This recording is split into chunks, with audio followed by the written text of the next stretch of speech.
My dear students, আমরা এখন যে সিলেট বোর্ড 2023 সালে যে রাইট ফর্ম অফ ভার্বসটা এসেছিল সেটা আলোচনা করব। তো দেখো, আমাদের এই যে হেল্পলাইন নাম্বার 01717918842, এই নাম্বারে যোগাযোগের মাধ্যমে তোমরা আমাদের এইচএসসি নোটবুকটা কালেক্ট করতে পারো। তো প্রশ্ন হচ্ছে যে তোমরা কেন আমাদের এইচএসসি নোটবুক কালেক্ট করবে? কারণ এই যে এইভাবে সুন্দরভাবে ফ্রেজ ওয়াইজ ট্রান্সলেশন করে দেওয়া আছে। অর্থাৎ তুমি যদি বেসিক্যালি ইংরেজি শিখতে চাও, if you wanna be master in English, you have to collect this book. There is no way. তোমাকে এটা কালেক্ট করতে হবে, ঠিক আছে? কারণ তুমি নিজেই জানো যে এই পর্যন্ত তুমি কতটা ইংরেজি শিখেছো। তো দেখো, আমরা শুরু করি। আগে প্রথমে ট্রান্সলেশন করে পড়ে নিই যে ইট ইজ ন্যাচারাল দ্যাট, এটা স্বাভাবিক যে এ ম্যান ক্যানট, একজন মানুষ পারে না, লিভ, বাস করতে, অ্যালোন, একা, হি অলওয়েজ, তিনি সব সময়, নিড, প্রয়োজন, মানে তার সবসময় প্রয়োজন, এ কোম্পানি, একটি সঙ্গ, হি হ্যাজ টু এক্সপ্রেস, তাকে প্রকাশ করতে হয়, হিজ থট অ্যান্ড আইডিয়াস, তার চিন্তা এবং ধারণা। My dear student, has to, have to, এটা হচ্ছে ম্যান্ডেটরি স্ট্রাকচার, বাধ্যবাধকতার স্ট্রাকচার। যেমন কোনো কিছু যখন করতেই হয় সেক্ষেত্রে হ্যাভ টু বা হ্যাজ টু ব্যবহার করা হয়, অথবা মাস্ট ব্যবহার করা হয়, অথবা কখনো কখনো am is, are, was, were এর সাথে টু ব্যবহার করে বাধ্যবাধকতার স্ট্রাকচারটাকে প্রকাশ করা হয়, ঠিক আছে? এরপরে কি দেখো, কমা দেওয়া আছে, থিঙ্ক অফ আদার্স, অন্যদের কথা ভাবতে হয়, হোয়াইল দ্য আদার্স, অন্যরা যখন, বি, বি মানে আছে আসলে থাকা, কিন্তু রাইট ফর্ম অফ ভার্বস এর ক্ষেত্রে এই ব্র্যাকেটে বি মানে am is, are, was, were এর যে কোনো একটা কনটেক্সট অনুযায়ী ব্যবহার করতে হবে। অফ দ্য সেম নিডস, একই প্রয়োজনে, হি হ্যাভ মানে তার আছে বা তার প্রয়োজন, also the need of others মানে এছাড়াও অন্যদেরকে প্রয়োজন। এখানে অলসো মানে কি আরো বা এছাড়াও, ঠিক আছে? অলসোর মিনিং হচ্ছে আরো বা এছাড়াও।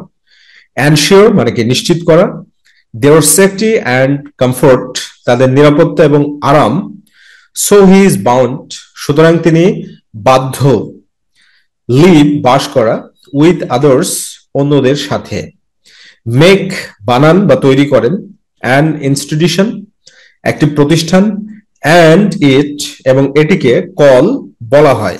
মানে রাইট ফর্ম অফ ভার্বস এইটা সংশোধন করার পরে এর মিনিং হবে বলা হয়।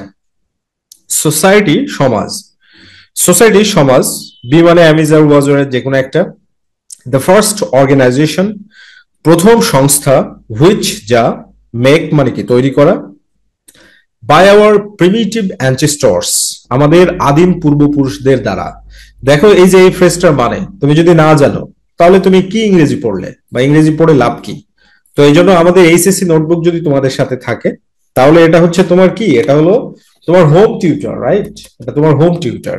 ওকে, so by our primitive ancestors আমাদের আদিম পূর্বপুরুষদের দ্বারা, দে তারা, বি মানে বারবার বলেছি, দ্য ফার্স্ট টু কন্ট্রিবিউট প্রথম অবদান রাখে, টু ডেভেলপ বিকাশ বা উন্নয়ন করতে, দ্য সিভিলাইজেশন সভ্যতা।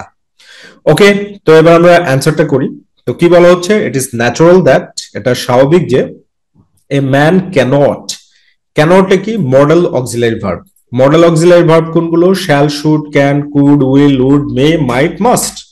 এগুলোর পরে সবসময় ভার্বের বেস ফর্ম বসে সেন্টেন্সটা যদি অ্যাক্টিভে থাকে। তো ভার্বকে হু দ্বারা প্রশ্ন করো, কে বাস করে? এ ম্যান, ঠিক আছে? তো বাস করার কাজটা ম্যান করছে, এজন্য অ্যান্সারটা সঠিক আছে, লিভই হবে এখানে, ঠিক আছে? কেন অ্যান্সারটা সঠিক আছে? কারণ এখানে বেস ফর্মে আছে, ক্যানট লিভ অ্যালন, একা বাস করতে পারে না। হি অলওয়েজ নিড, তার সর্বদাই প্রয়োজন। দেখো, এটাও সঠিক আছে মানে মিনিং অনুযায়ী, বাট এখানে গ্রামাটিক্যাল একটা মিস্টেক আছে। হিটা কি থার্ড পারসন সিঙ্গুলার নাম্বার, আর সাবজেক্ট যখন থার্ড পারসন সিঙ্গুলার নাম্বার হয় তখন ভার্বের প্রেজেন্ট ফর্মের সাথে সবসময় এস বা ইএস যুক্ত করতে হয়। এজন্য নিড কে শুধু নিডস করে দিলেই হচ্ছে। হি অলওয়েজ নিডস, তার সর্বদা প্রয়োজন, আ কোম্পানি একটা সঙ্গ প্রয়োজন বা সঙ্গী প্রয়োজন। হি হ্যাজ টু এক্সপ্রেস, তাকে প্রকাশ করতে হয়। তো এটা রাইট, কারণ আমরা কি জানি, টু এর পরে ভার্ব বসলে সেটার বেস ফর্ম ব্যবহার করতে হয়। তো এক্সপ্রেস কি বেস ফর্মে আছে, তার মানে হি হ্যাজ টু এক্সপ্রেস, তাকে প্রকাশ করতে হয়। হিজ থট অ্যান্ড আইডিয়াস, তার চিন্তা এবং ধারণা। এরপরে দেখো কমা দেওয়া আছে, থিঙ্ক অফ আদার্স, এখানে একটা অফ হবে, থিঙ্ক অফ আদার্স, তো এটাও রাইট আছে। কারণ কি এখানে কমা দিয়ে যেটাকে বোঝানো হচ্ছে সেটা হচ্ছে এর আগে এই যে হ্যাজ টু রয়েছে, ঠিক আছে, has to think of others, অন্যদের কথা চিন্তা করতে হয়। While the others, while the others, যখন অন্যান্যরা, বি, বি মানে কি am is are was war যে কোনো একটা, তার মানে কনটেক্সট অনুযায়ী এখানে আদার্স এর সাথে কি প্লুরাল, তো এই জন্য আর ব্যবহার করতে হবে। হোয়াইল দি আদার্স আর, যখন অন্যান্যরা, অফ দ্য সেম নিডস, একই প্রয়োজনে থাকে। He has, he have also, দেখো এখানে হ্যাভ দেওয়া আছে, তো হি এর সাথে কি বসে, হ্যাজ বসে, এজন্য হ্যাভটাকে কি করতে হবে, হ্যাজ করতে হবে, কারণ থার্ড পারসন সিঙ্গুলার নাম্বারের সাথে হ্যাজ ব্যবহার করতে হয়, রাইট। এজন্য he has also the need, তার আরো প্রয়োজন, অফ আদার্স, অন্যান্যদের, ফর এনশিওর, এনশিওর মানে কি নিশ্চিত করা, তো ফরটা কি প্রিপোজিশন, তো প্রিপোজিশনের পরে টু ব্যতীত যে কোনো প্রিপোজিশনের পরে ভার্ব বসলে সেটার আইএনজি করতে হবে, এজন্য কি এনশিওরিং, হি কি ফর এনশিওরিং, নিশ্চিত করার জন্য। তাহলে নিয়মটা কি বললাম এখানে, টু ব্যতীত যে কোনো প্রিপোজিশনের পরে যদি ভার্ব বসে তাহলে সেটা কি করতে হবে, আইএনজি যুক্ত করতে হবে। ফর এনশিওরিং, নিশ্চিত করার জন্য, দেয়ার সেফটি, তাদের নিরাপত্তা, অ্যান্ড কমফোর্ট, এবং আরাম। সো সুতরাং হি ইজ বাউন্ড, তিনি বাধ্য, লিভ, আসলে বাউন্ডের সাথে সবসময় অ্যাপ্রোপ্রিয়েট প্রিপোজিশন টু বসে, ঠিক আছে, bound to live, bound appropriate preposition to, আর লিভ তার মানে বাউন্ড টু লিভ, তিনি বসবাস করতে বাধ্য। He is bound to live মানে তিনি বসবাস করতে বাধ্য।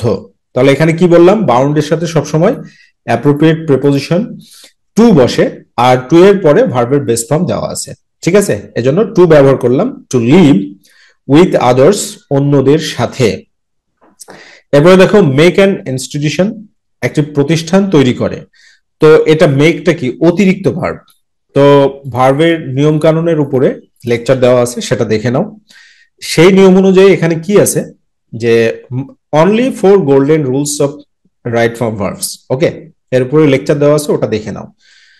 তো বাক্যের শুরুতে, শেষে এবং মাঝখানে অতিরিক্ত ভার্ব যদি বসে তাহলে সেটার সাথে আইএনজি যুক্ত করে দেব, তো এটা মাঝখানের অতিরিক্ত ভার্ব, এজন্য কি করলাম, মেকিং, এবং তৈরি করে, মেকিং তৈরি করে, অ্যান ইনস্টিটিউশন একটি প্রতিষ্ঠান, অ্যান্ড ইট এবং এটি, কল সোসাইটি, কল মানে বলা বা ডাকা, এখানে কলকে হু দ্বারা প্রশ্ন করো, সেন্টেন্সটা অ্যাক্টিভে আছে না প্যাসিভে আছে, হু কল, কে ডাকে বা বলে, ইট বলতে কি ইনস্টিটিউশনকে বোঝাচ্ছে, এই ইনস্টিটিউশনটা তো ডাকতে পারে না বা বলতে পারে না, এই জন্য এটা কি কিসে আছে, প্রেজেন্ট ইনডিফিনিট টেন্সের প্যাসিভ স্ট্রাকচারে আছে।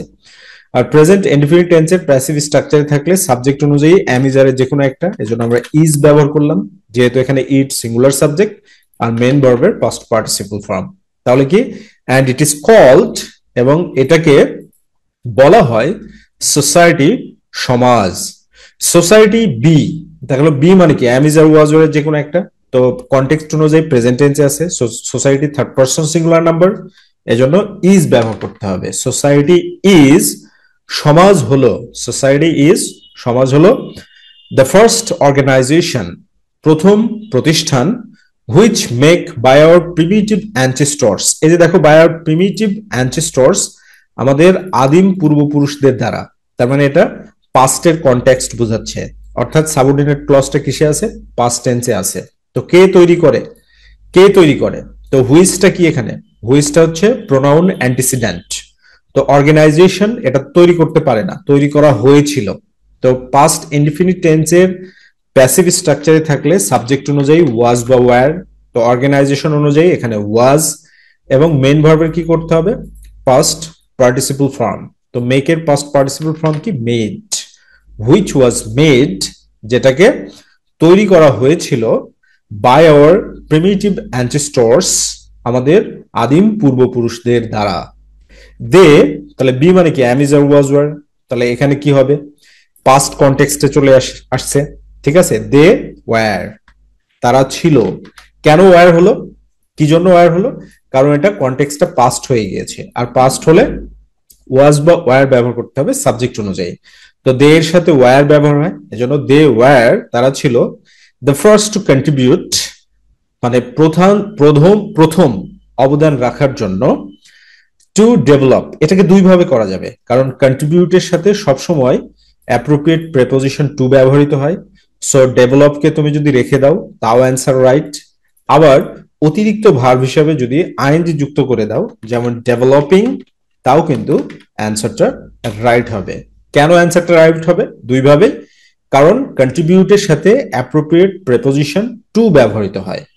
আর অ্যাপ্রোপ্রিয়েট প্রিপোজিশন টু, তার মানে টু এর পরে ভার্বের বেস ফর্ম আমরা ব্যবহার করতে পারি, অথবা আমরা অ্যাপ্রোপ্রিয়েট প্রিপোজিশনটাকে ধরে মেন ভার্বের আইএনজি করে দিলেও হবে, তখন ইনফিনিটিভ স্ট্রাকচারটা হবে না। ঠিক আছে? ওকে, এটা না বুঝতে পারলে কমেন্ট করো, আরো বিস্তারিত করে বোঝানো হবে ইনশাআল্লাহ। তো আমাদের এই যে এইচএসসি নোটবুক, ইংরেজি শেখার একেবারে সহজ সাবলীল পন্থা। তো তোমরা যদি বেসিক্যালি ইংরেজি শিখতে চাও তাহলে আমাদের এইচএসসি নোটবুকটা এই যে হেল্পলাইনে ফোন দেওয়ার মাধ্যমে কালেক্ট করে নাও। ওকে, থ্যাংক ইউ ভেরি মাচ।